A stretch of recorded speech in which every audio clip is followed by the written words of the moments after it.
नमस्कार साथियों, स्वागत है आपका अपने YouTube channel study with RS Saini में। दोस्तों, लास्ट वीडियो में हमने डिस्कशन किया था लाभ हानि प्रॉफिट एंड लॉस के बारे में। वो वीडियो हमारा पार्ट नंबर 4 था दोस्तों। तो उसमें हमारा कुछ क्वेश्चन जो है वो कट हो गया था, उसके लिए खेद है हमें। और वो जो क्वेश्चन उस वीडियो में कट गए थे, उन क्वेश्चनों को मैं वापस से आपके सामने प्रस्तुत कर रहा हूँ। जैसे ये हमारा 1 नंबर क्वेश्चन है। एक व्यक्ति ने कुछ सामान 6,000 रुपये में खरीदा, इसमें से आधे को 10% लाभ पर बेच दिया। शेष सामान को वह कितने प्रतिशत लाभ पर बेचे कि उसे कुल पर 25% लाभ हो। A person bought some goods for ₹6,000. Half of this was sold at 10% profit. At what percentage profit should he sell the goods at 25% profit on the total? देखिए, पूरे सौदे में कुल लाभ की बात करते हैं। पूरे सौदे में कुल लाभ यहाँ पे 25% दे रखा है अपना, तो 25% निकाल लेते हैं बटा 100। ये परसेंट हटा दीजिए और इंटू 6,000 से आप इंटू कर दीजिए। 00 से ये 00 कैंसिल, और यदि 25 को हम 60 से इंटू करते हैं तो हमारे पास रेवेन्यू निकल के आएगी 1,500 रुपये। ठीक है, अब देखिए, ये तो है हमारा कुल लाभ जो 25% पे हमें मिलता है। अब बात करें कि आधे सामान पर लाभ कितना होता है, तो यहाँ पे लिखते हैं आधे सामान पर लाभ। अब आप जान सकते हैं कि आधा सामान कितना है अपना 3,000 रुपये का है, क्योंकि टोटल सामान अपना यहाँ पे 6,000 रुपये का है। आधा सामान हमारा होगा 3,000 रुपये का। अब यहाँ देखिए, आधे सामान को 10% लाभ पर बेच दिया, इसका मतलब है इंटू 10 से गुणा कर दीजिए आप और 100 का भाग लगा दीजिए। ये 00 से ये 00 कैंसिल, तो हमारे पास आ गया है 300 रुपये। यानी 3,000 रुपये का जो सामान है वो 300 लाभ पर बेचा गया। अब बाकी जो 3,000 रुपये का और सामान बचा है उसको कितने रुपए में सेल किया गया था, तो हम 1500, ये तो हमारा टोटल है, इस 1500 में से ये 300 माइनस कर देंगे तो बाकी बचता अपने पास 1,200 रुपये, जो कि 3,000 की राशि पे सेल किया गया था। तो अब कुल लाभ निकालते हैं। लाभ प्रतिशत निकालने के लिए ये जो 1,200 है इसको ऊपर रखते हैं, और ये 3,000 रुपये के लाभ पर था, तो इसलिए हम 3,000 का भाग लगा देंगे और इंटू 100 से गुणा कर दीजिए। ये 00 से ये 00 कैंसिल, 10 से ये 0, और यदि 12 में 3 का भाग लगाओगे आप 4, तो 4 को 10 से गुणा करने पर 40% हमें यहाँ पे लाभ प्राप्त होगा। ठीक है दोस्तों, आई थिंक ये आपको अच्छे से क्लियर हुआ। चलिए नेक्स्ट क्वेश्चन देखते हैं अपना। श्याम ने एक ट्रांजिस्टर 10% हानि पर बेचा। यदि वह इसे 20% कम में खरीदता और 70 रुपये अधिक में बेचता तो उसे 30% का लाभ होता। तो बताओ ट्रांजिस्टर का क्रय मूल्य क्या है। यानी Shyam sold a transistor at a loss of 10%. If he bought it for 20% less and sent it for ₹70 more than the would have gained 30%, then what is the purchase price of the transistor? तो बात करें कि 10% हानि पे उस transistor को बेच दिया गया। यदि इसे 20% कम में खरीदता, अर्थात 100 रुपये की कोई राशि है उसको 80 रुपये में खरीदा जाता, और 30% लाभ पे उसको बेच दिया, यानी 130 रुपये में उसको बेच देता, तो बट्टे हम 100 से भाग देंगे इसको, और ये 00 से ये 00 कैंसिल। 8 को यदि आप 13 से इंटू करोगे तो हमारे पास रिमेन्यू निकल के आएगी 104।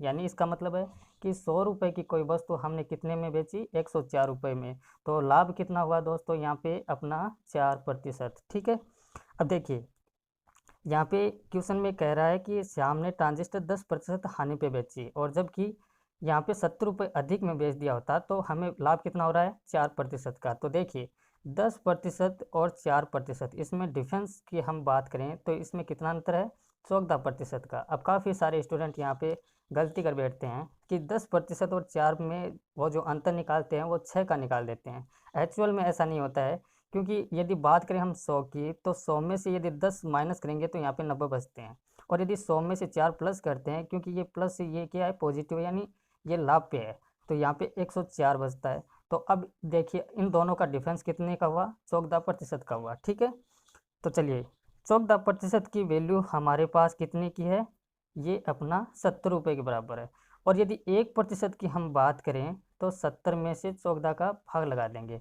और बात करें यदि हम 100% की, तो 70 में से 14 का भाग लगा के और डायरेक्ट आप 100 से मल्टीप्लेक्स कर दीजिए। अब यदि 70 में से हम 14 का भाग लगाएंगे तो हमारे पास रिमेन्यू निकल के आएगी 5। और यदि 5 को हम 100 से इंटू करते हैं तो हमारे पास 500 रुपये उस वस्तु का क्रय मूल्य निकल के आता है। ठीक है, आई थिंक ये आपको अच्छे से कंसेप्ट समझ में आया है दोस्तों। इससे आसान कुछ नहीं हो सकता। एग्जाम में बिल्कुल ऐसे क्वेश्चन बनते हैं जो अपना आगे आने वाला एग्जाम है रेलवे डी ग्रुप और एनटीपीसी अपने, तो आप अच्छे से इस कंसेप्ट को क्लियर कीजिए।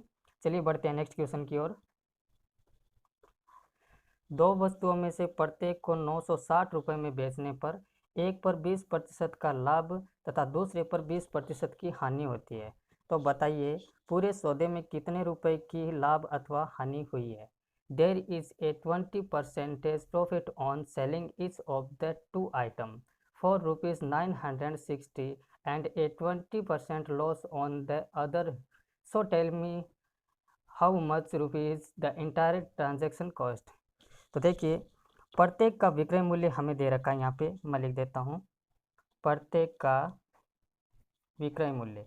अब प्रत्येक का विक्रय मूल्य कितना है, 960। इसका मतलब है कि एक वस्तु का विक्रय मूल्य 960 रुपये है। तो दो वस्तु का विक्रय मूल्य कितना होगा दोस्तों, 960 इंटू 2, यानी ये हो गए हमारे 1920 रुपये। अब देखिए पहली वस्तु का हमें क्रय मूल्य निकालना है, यानी क्रय मूल्य दोनों वस्तु का हम निकालेंगे, उसके बाद में ही हम इस बात का अंदाज़ा लगा पाएंगे कि इस सौदे में लाभ हुआ है अथवा हानि हुई है। तो पहली वस्तु का क्रय मूल्य जो है, पहली वस्तु का क्रय मूल्य ये अपना 100 में से हम भाग देंगे। मान लीजिए कि वो 80 रुपये की वस्तु है, उसको 100 में बेचा गया, यानी 20% लाभ पे बेचा गया है। तो 80 का हम भाग लगा देंगे और इंटू 960 रुपये। तो ये देखिए जीरो से ये जीरो कैंसिल, यदि 8 को डिवाइड करोगे 96 से तो यहाँ पे रिमेन्यू बचेगी अपनी 12। यदि 100 को 12 से इंटू करोगे तो 1200 रुपये निकल के आएंगे। और इसी तरह हम बात करते हैं दूसरी वस्तु का क्रय मूल्य। तो दूसरी वस्तु मान लीजिए कि अपनी 120 रुपये की वस्तु है, उसको 100 में हमने सेल कर दी, तो इसका मतलब है 20% की हानि हुई है। तो 100/120 इंटू 960, जीरो से ये जीरो कैंसिल, 96 को यदि 96 में आप 12 का यदि आप डिवाइड करते हो तो हमारे पास रिमेन्यू बचेगी 8। और 100 को यदि 8 से इंटू करोगे तो 800 रुपये। तो इसका मतलब ये हुआ दोस्तों कि इन दोनों का टोटल कितना है, ये अपना टोटल हुआ 2000 रुपये। इसका मतलब है कि क्रय मूल्य अपना है 2000 रुपये और विक्रय मूल्य कितना है दोस्तों, विक्रय मूल्य अपना ये 1920 रुपये। तो अब आप देख सकते हैं कि 2000 रुपये में किसी वस्तु को खरीदा गया और उसको 1920 रुपये में बेच दिया गया। तो कुल मिला के यहाँ पे क्या हो रहा है, 80 रुपये की हानि हो रही है। यही हमें क्वेश्चन में पूछा गया है कि कितने रुपए की लाभ अथवा हानि हुई है, यानी 80 रुपये की 80 रुपये की हानि हुई है। अब बात करें यहाँ पे परसेंटेज की, अपने प्रश्न में ऐसा भी पूछ सकते हैं कि कितने प्रतिशत की हानि हुई। तो देखिए 80 रुपये की हानि हुई किस पे हुई, 2000 क्रय मूल्य पे। तो आप 2000 से भाग लगाइए और 100 को गुणा कर दीजिए, ये 3 जीरो से ये 3 जीरो कैंसिल। और यदि 8 में आप 2 का भाग लगाओगे तो 4, इसका मतलब है कि 4% यहाँ पे हानि हो रही है। ठीक है दोस्तों, आई थिंक इतना आपको कंसेप्ट अच्छे से क्लियर है। चलिए बढ़ते हैं नेक्स्ट क्वेश्चन की ओर।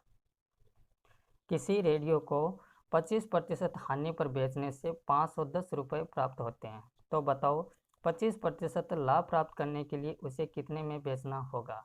If a radio gets ₹510 by selling it at 25% loss and then tell how much will it have to sell to get 25% profit.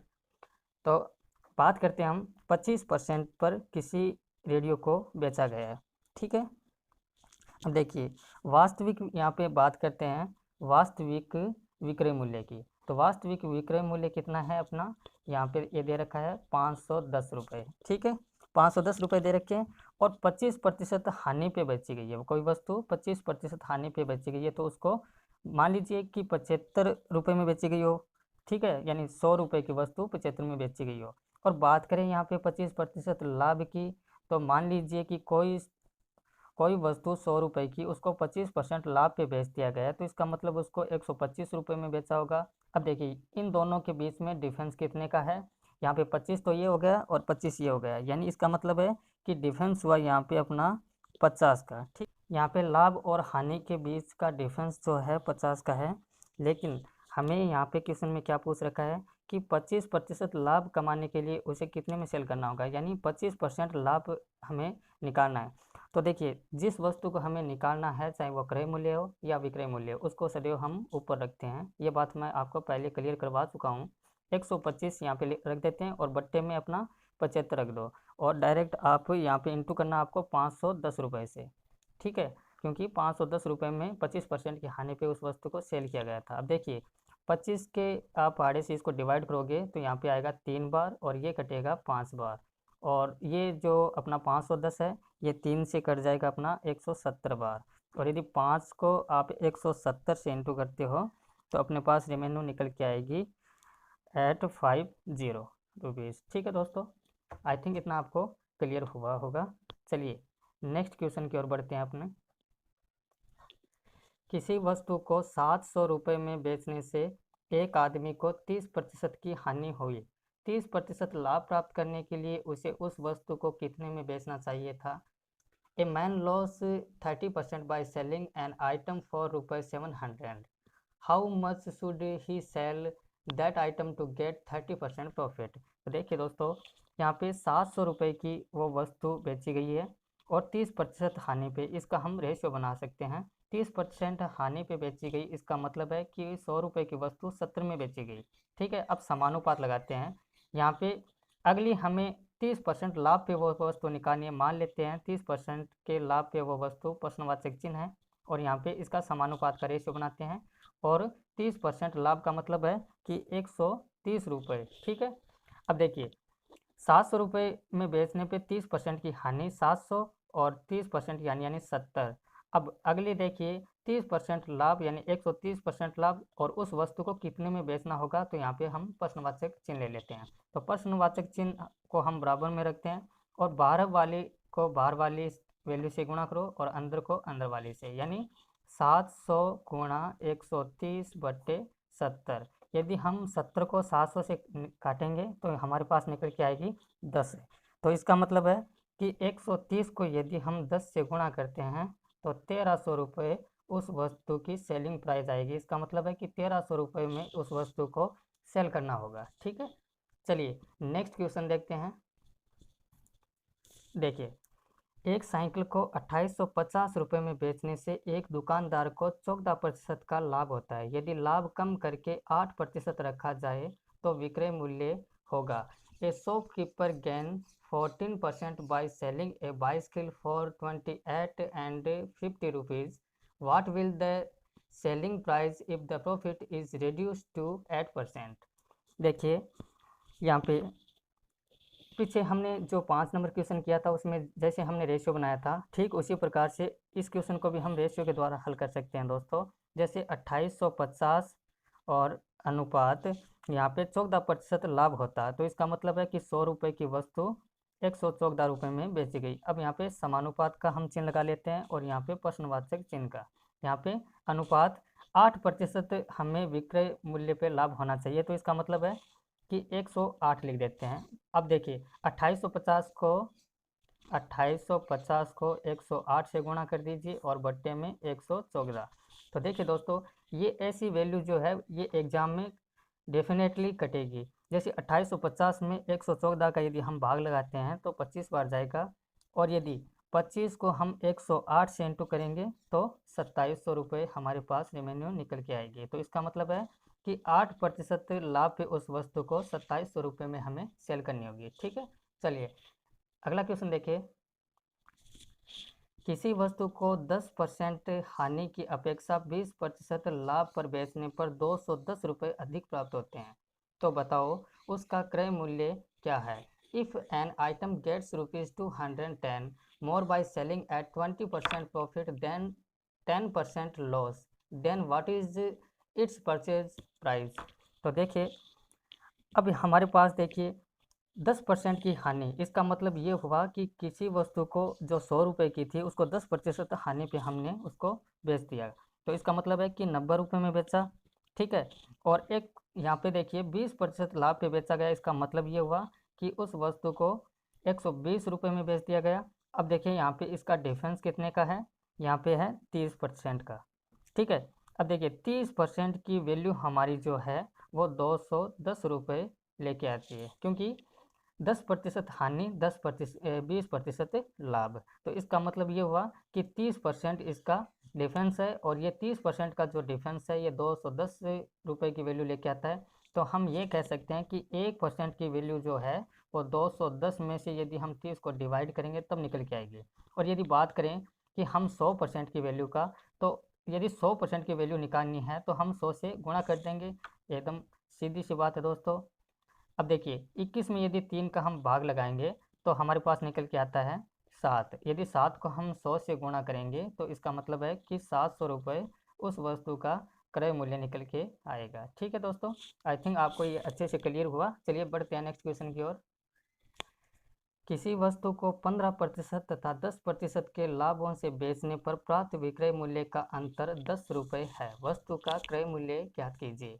The difference in selling price obtain by selling an article with A profit 15% and 10% is rupees 10 the purchase price of the item is. तो देखिए अब यहाँ पे देखिए किसी वस्तु को 15% तथा 10% के लाभों पे बेची जाती है। तो 15% लाभ पे बेची जाती है, इसका मतलब हम ये कह सकते हैं कि किसी भी 100 रुपये की वस्तु को 115 रुपये में बेचा गया, ठीक है, और यहाँ पे 110 रुपये में बेचा गया। तो अब यहाँ पे आप देख सकते हैं इन दोनों के बीच का डिफरेंस कितने का है, 5% का। तो हम ये कह सकते हैं कि 5% जो वैल्यू है वो 10 रुपये को लेके आती है। तो 1% की वैल्यू कितने को लेके आएगी, 10/5 बराबर 2। यदि 1% 2 रुपये को लेके आता है तो 100% यहाँ पे कितने को लेके आएगा, 2 × 100 बराबर 200। तो इसका मतलब ये हुआ दोस्तों कि उस वस्तु का क्रय मूल्य जो है वो 200 रुपये है। चलिए नेक्स्ट क्वेश्चन देखते हैं। शबनम ने एक घड़ी 15% हानि पे बेची। यदि वह इसे 102 रुपये अधिक में बेचती तो उसे 10% का लाभ होता। तो बताओ घड़ी का क्रय मूल्य क्या है। Shabnam sold a watch at 15% loss. If she had send it for ₹102 more she would have gained 10%, then what is the purchase price of the watch। देखिए यहाँ पे 15% की हानि पे उस वस्तु को बेचा गया है और 10% हमें लाभ कमाना है। 15% की हानि कहाँ लेके आएगी दोस्तों, हमें यहाँ पे 85 पे, ठीक है। और देखिए 10% का लाभ हमें कहाँ लेके आता है, 110 पे। तो यहाँ पे देखिए इन दोनों के बीच का डिफरेंस कितने का है, 25% का, ठीक है। अब देखिए 25% जो वैल्यू है वो 102 रुपये लेके आती है, ठीक है। 25% 2 रुपये को लेके आती है, तो हम ये कह सकते हैं कि 1% लेके आएगी 102/25। और यदि बात करें हम 100% की, तो 100% लेके आएगी 102/25 × 100। अब यदि 100 को आप 25 से डिवाइड करोगे इनको, तो यहाँ पे निकल के आएगी अपने पास वैल्यू 4। तो 102 को यदि 4 से गुणा करते हो आप तो हमारे पास निकल के आती है। मतलब ये हुआ कि उस वस्तु को, उस घड़ी को 408 रुपये में खरीदा गया था, ठीक है, 408 रुपये में खरीदा गया था। अनिरुद्ध ने एक साइकिल 8% के लाभ से बेची। यदि उसे 75 रुपये अधिक में बेचा गया होता तो 14% लाभ होता। साइकिल का क्रय मूल्य क्या था। Anirudh sold a bicycle with a profit of 8%. If he had sold it for ₹25 more than the purchase price of the bicycle would have been 14% profit। तो चलिए बात करते हैं हम यहाँ पे साइकिल की। तो 108% लाभ पे बेची गई, इसका मतलब है कि हमें वैल्यू लेके आएगी 108 पे, और हमें एक 14% लाभ पे बेचना है, तो इसका मतलब है कि 114। ठीक है। अब देखिए यहाँ पे इन दोनों के बीच का डिफरेंस कितने का है, 6% का डिफरेंस है।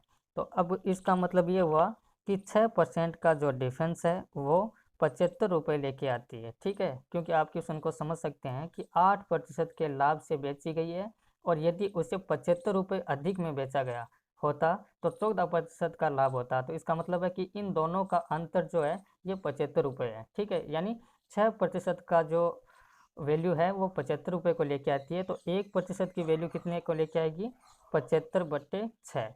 और बात करें हम 100% की, 100% की वैल्यू कितने को लेके आएगी, 75/6 इंटू 100। अब यहाँ पे देखिए आप, यदि आप 3 के पारे से इसको डिवाइड करोगे तो यहाँ पे 3 और ये आ गए अपने 25। ठीक है, और अब देखिए, सॉरी, इसको आप ऐसे काट सकते हो, यदि आप 2 के पारे से 6 को काटोगे तो 3 बार, और ये आ गए अपने 50। ठीक है, और 3 के पारे को आप 75 से काटोगे तो 25 आ जाएंगे, और यदि 25 को आप 50 से इंटू करते हो तो यहाँ पे वैल्यू आएगी 1250 रुपये। तो इसका मतलब है कि उस वस्तु का जो क्रय मूल्य है वो 1250 रुपये था। तो दोस्तों, आज का ये टॉपिक इसी क्वेश्चन के साथ एंड करते हैं। आशा है कि आपको ये आज का वीडियो अच्छा लगा। तो दोस्तों, काफ़ी स्टूडेंट की ये रिक्वायरमेंट थी कि सर आप थोड़ा इंग्लिश मीडियम में भी यहाँ पे स्टूडेंट हैं, तो आप अपने जो स्टडी है वो थोड़ा इंग्लिश में लेके आएँ। तो मैंने भरसक प्रयास किया है दोस्तों आपके लिए इंग्लिश में बोलने की। आई थिंक इतनी अच्छी इंग्लिश नहीं है, लेकिन आप गलतियों पे ध्यान नहीं करके आप इन्जॉय कीजिए और अपने स्टडी को आप स्मार्ट बनाएं। तो दोस्तों, मिलेंगे किसी नेक्स्ट वीडियो के साथ। Thank you for watching this video. तब तक के लिए टेक केयर, बाय बाय, जय हिंद।